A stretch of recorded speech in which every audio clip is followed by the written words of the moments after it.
నమస్కారం అండి బ్రహ్మనాయుడు గారు. ఏంటి సార్ కాస్త గొడవ సద్దు మణిగినట్లేనా? బ్రహ్మనాయుడు గారు, మీకు పెద్దలు శివరాం ప్రసాద్ గారికి, కనకారావు గారికి, టీడీపీ సభ్యుడికి, ప్రేక్షకులందరికీ కూడా నమస్కారం.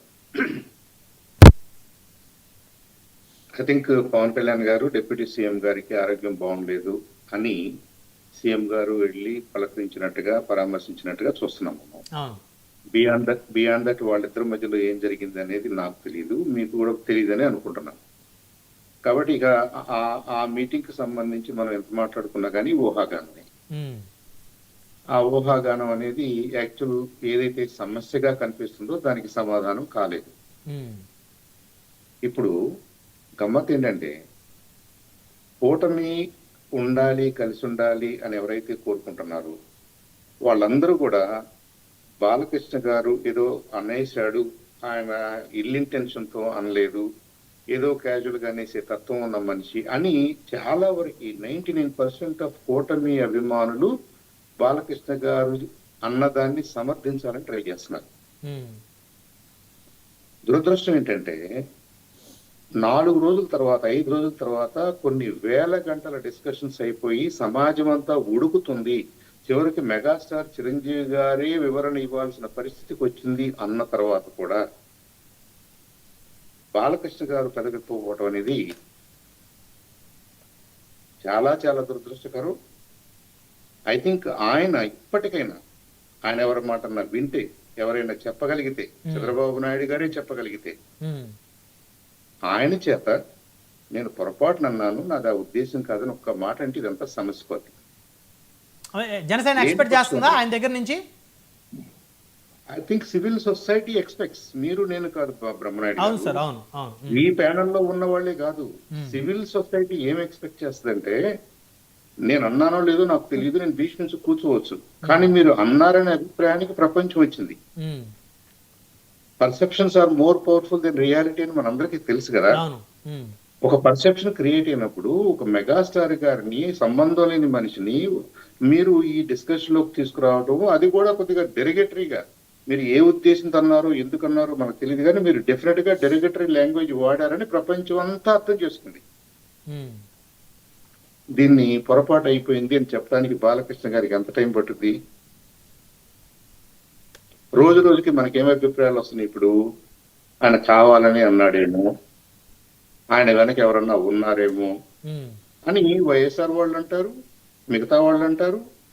ఇది ఎవర్ ఎండింగ్ ప్రాబ్లం లాగా, రగిలే కట్టెలాగా రగులుతూనే ఉంటది.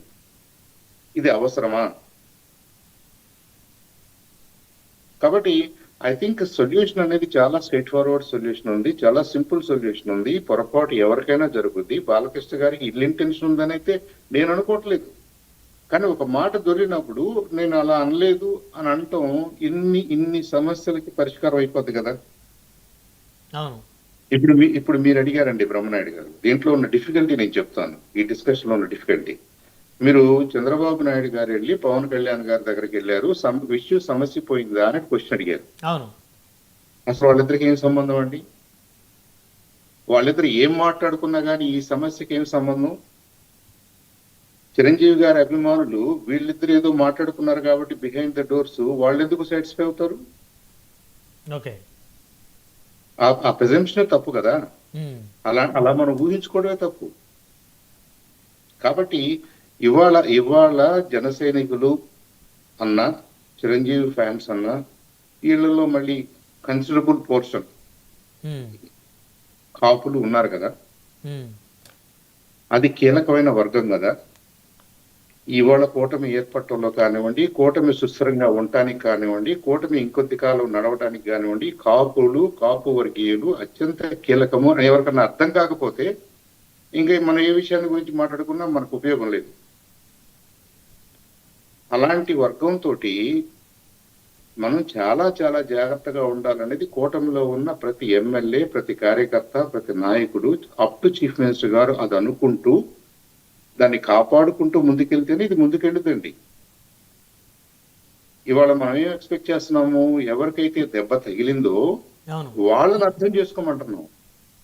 మీరు పెద్ద మనసుతో కూటమితో ఏమీ జరగలేదు, బాలకృష్ణ గారు అలా అనలేదు, కామినేని గారు ఇలా అనలేదు, ఇదంతా వైఎస్ఆర్ వాళ్ళ క్రియేషన్ అని అంటున్నాం.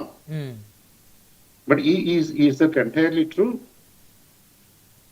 అసలు అవకాశం ఇచ్చింది ఎవరు?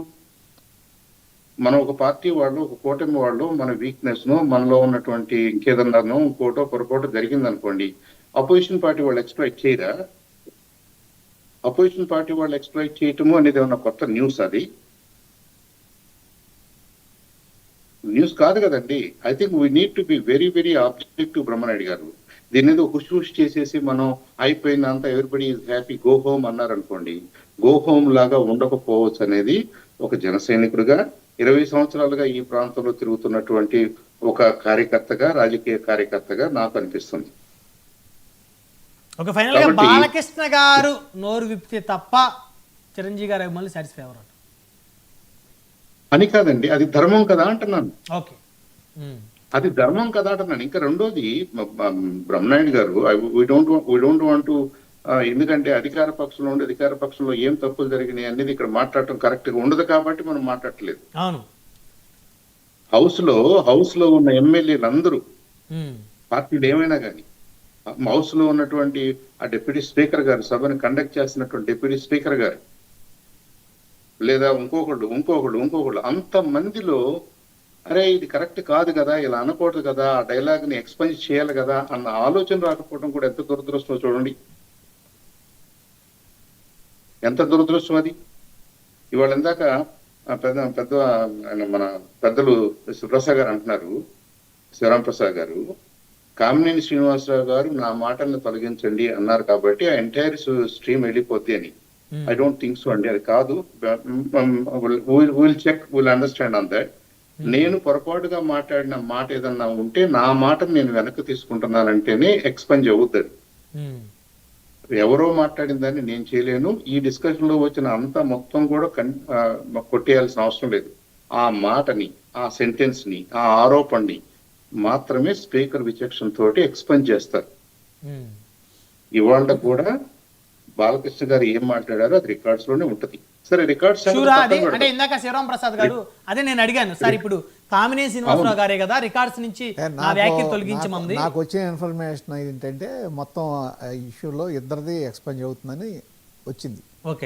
అది సబ్జెక్ట్ టు కరెక్షన్. నాకు తెలియదు, మనం బెనిఫిట్ ఆఫ్ డౌట్ ఇద్దాం. అది నేను I also try to understand. Okay. ఏదేమైనా కానీ ఆ రికార్డ్స్ లో ఏముంది అనేది కూడా ఇవాళ మనందరికీ ఏమర్థమైంది, ఉమ్. మనం ఎందుకు దీన్ని హుష్ చేయాలనుకుంటున్నాం. ఉమ్. ఇవాళ చక్కగా బాలకృష్ణ గారు as a senior politician, as a senior artist చక్కగా బయటకు వచ్చేసి నేను ఆ ఉద్దేశం లేదు, నేను పొరపాటు లేదు, మాట దొల్లింది, నేను తీసుకుంటున్నాను వెనక్కి అన్న ఒక మాట అన్నారనుకోండి, ఇంత డిస్కషన్ ఉండదు కదా. అంటారా? ఆయన అన్నారు కదా. అనకపోవడానికి కారణాలు ఏమై ఉంటాయి? ఆయన ఇగో ఆయన I think that will hurt కూటమి more than anything else. Brahmanaidu గారు, మీరు చంద్రబాబు నాయుడు గారు ఎంత జెంటిల్ గా, ఎంత జాగ్రత్తగా, ఎంత కేర్ఫుల్ గా పనిచేయాలని ట్రై చేసినా, పవన్ కళ్యాణ్ గారు ఎంత జాగ్రత్తగా పనిచేయాలని ట్రై చేసినా, అర్థం చేసుకున్న కొంతమంది ఇది ఇంపార్టెంట్ అని అర్థం చేసుకుని తమాయించుకుంటున్నా, మీరు లక్షలాది మందిని, కోట్లాది మందిని, అభిమానుల్ని, మరి ముఖ్యంగా ఎవరైతే మాకేదో ఇంకొక రకరకాల ఇబ్బందులు కూడా దీనికి జోడిస్తారు. ఇప్పుడు వాళ్ళకున్న వేరే ఇబ్బందులను కూడా ఇది పనిలో పనిగా దీనికి జోడిస్తారు. ఓకే. కాబట్టి ఇలాంటి సెన్సిటివ్ విషయాల్ని సాధ్యమైనంత త్వరగా ముగింపు పలికితే మంచిది. ఇవాళ 4వ రోజు 5వ రోజు బ్రహ్మనాయుడు గారు మీరు దీని మీద డిస్కషన్ పెట్టారు. అవును. అంటే ఇవాళ వరకు అది ఎలా ఉన్నట్ట కాదా? అదే ఉన్నట్టే. బేసిక్ గా నిన్న ముఖ్యమంత్రి గారు, ఉప ముఖ్యమంత్రి గారు కలయికతో ఏమన్నా మరి ఈ పరిస్థితుల్లో మార్పు ఏమైనా వచ్చింది? ఎందుకంటే ఇందాక చిరంజీవి గారు కూడా ఇండియా వచ్చారు. వాళ్ళిద్దరు ఏదో మాట్లాడుకుంటే ఇందాక కనకారావు గారు ఏమన్నాడు? కనకారావు గారి మాటల్లో అదే ఉంది కదా. ఏదో పవన్ కళ్యాణ్ గారు తగ్గాడు, పవన్ కళ్యాణ్ గారు ఇంకోటి ఏదో అయ్యాడు, పవన్ కళ్యాణ్ గారు తల ఉంచాడు, పరంలో ఇంకోటి అన్నారు అన్న దానికి సమాధానం ఎవరు చెప్తారు? మీరు చెప్పకపోగా ఇవాళ పవన్ కళ్యాణ్ గారిని ఎంత డిఫెన్స్ లో పెట్టారో చూడండి. అవును. మా తండ్రి తర్వాత తండ్రి, మా అన్నయ్య, ఆయన్ని ఎవరేదన్నా ఎట్టి పరిస్థితులు ఏదన్నా గానీ